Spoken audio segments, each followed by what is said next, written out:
My name is Jean Riddell, and today we will be discussing ABO typing. I'm a medical laboratory scientist with a specialist in blood banking. This photo represents a sample that could be used for blood typing.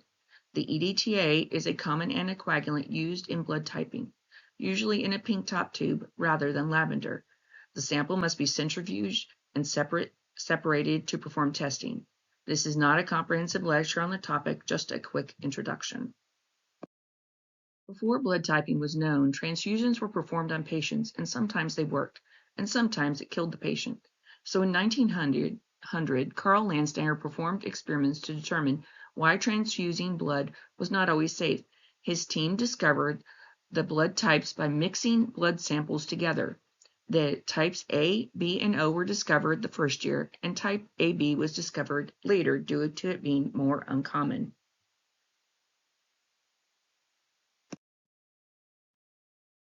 The ABO blood group is unique compared to other blood groups. Antibodies to A and B antigens are formed by everyone without any exposure to the antigens.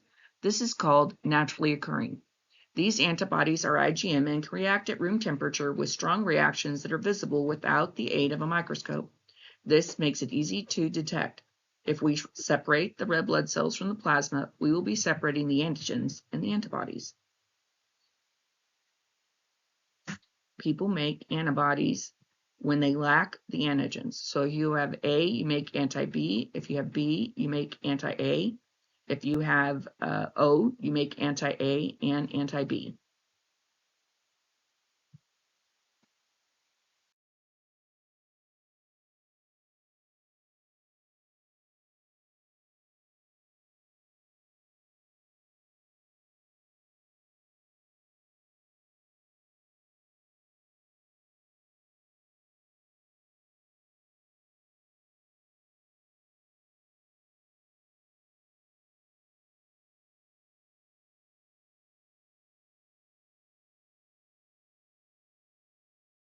Type A blood has A antigens present on the cells and anti-B antibodies in the plasma. The immunodominant sugar is N-acetyl-D-galactosamine. When taking an exam, if any of the answers include glucose in the name, you can eliminate these. The immunodominant sugars do not include glucose.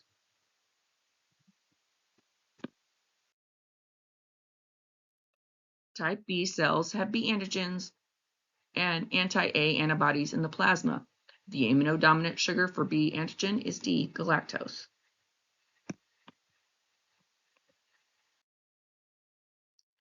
Type AB has both A and B antigens on the cells, and there are no antibodies in the plasma. This is not a single AB antigen, but the cells will have both A and B antigens on it, so both the D-galactose and the N-acetyl-D-galactosamine as the immunodominant sugars. When we are performing blood typing in the laboratory, we perform two tests using reagent antibodies and antigens to mix with patient cells and plasma. Knowing a person's blood type allows transfusions that are significantly safer. In the front type, we will add reagent anti-sera, anti-A, anti-B, and anti-D to 3 individual tubes. Then we will add 1 drop of a 3 to 5% solution of the patient's cells. This is then centrifuged and observed for agglutination. The whole blood button must be gently shaken off the tube while observing with a light in the magnifying mirror for agglutination. Agglutination is a positive reaction and must be graded 1+ to 4+. For the back type, 2 drops of patient plasma is added to each of 2 tubes. The A1 cells are added to 1 tube and B cells are added to the second tube. These are centrifuged and observed for agglutination in the magnifying mirror. You should ensure that all tubes are labeled prior to adding reagents or patient samples. You should read and record the results of each tube individually. Never read them all at once and then record the results. You should use a pen to record all results in the laboratory. You should never scribble or make corrections. All corrections should have a single line through them, an initial and date. You should be able to see the correction and no pencils or erasing. I mentioned anti-D because it is a part of the front type, but is not part of the ABO group. It is part of the RH blood group.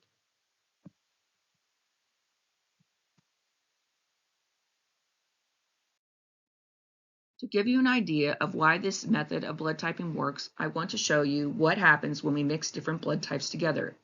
You never want to give anyone a blood of a type that will cause their blood to clump. This slide shows the reaction that would occur when type O plasma is mixed with other blood types. So if the patient is type O, if you gave them any other blood type. When plasma is mixed with red cells of the same type, there is no reaction. When type O plasma is mixed with type A cells, there is a 4+ agglutination, as shown in the image. This is the same for type B and type AB. You cannot give type O patients any red blood cells other than their own blood group. This is what is called an incompatible cross-match. If we mix A plasma with type O cells, there is no reaction. This makes type O the universal donor for red blood cells. Because type A plasma has anti-B antibodies, it will react 4+ with both type B and type AB. So type A patients can receive type A or type O, but never B or AB. If we mix type B plasma with type A and type AB red blood cells, we get 4+ agglutination due to the anti-A antibodies in the plasma. The type B plasma will not react with type O cells. Type B patients can receive type B or type O red blood cells, but never A or AB. Because type AB does not make any antibodies, there are no reactions with any other blood groups. This makes type AB the universal red blood cell recipient and the universal plasma donor. Any type AB patient can receive any red blood cell type. Usually will transfuse the units that are closest to their expiration date so that they are not wasted. Type AB red cells end up expiring because you don't need them that often. A person who is type AB should donate plasma rather than whole blood, as they are the universal donor for plasma. When considering what type plasma to transfuse, you need to think about the antibodies that are in the plasma and make sure that they do not react with the patient's cells. Type AB plasma can be given to anyone. Every person can also take plasma of their own blood type. Type O plasma can only be given to type O patients, as it has both anti-A and anti-B. In the laboratory, we perform blood typing by using reagent anti-A and anti-B mixed with patient red blood cells for the forward typing, and we use reagent A cells and B cells mixed with patient plasma for the reverse type. This chart shows the standard reactions that are expected for each blood type. Notice the reciprocal reactions between the front and back types. The front and back type must match the reactions on the chart in order to interpret the blood type. If the reactions do not match one of the above types, then further testing must be performed to resolve the discrepancy. You should memorize this chart. Once you do, you can perform ABO typing. This does not show anti-D. If the reaction in the anti-D tube is positive, then the patient's type is positive. If negative, they are negative. So a type AB person with a positive reaction to anti-D would be AB positive. They would be AB negative if they did not react with anti-D. This image is gel testing. The reactions are listed below on the image. The CTL is a negative control. So can you determine the blood type? Go ahead and pause for a second and see if you can figure it out. If we know that the CTL is the negative, you can tell that the anti-A is negative, the anti-D is negative, and the B cells are negative, while the anti-B is positive and the A1 cells are positive. This means the person is type B negative.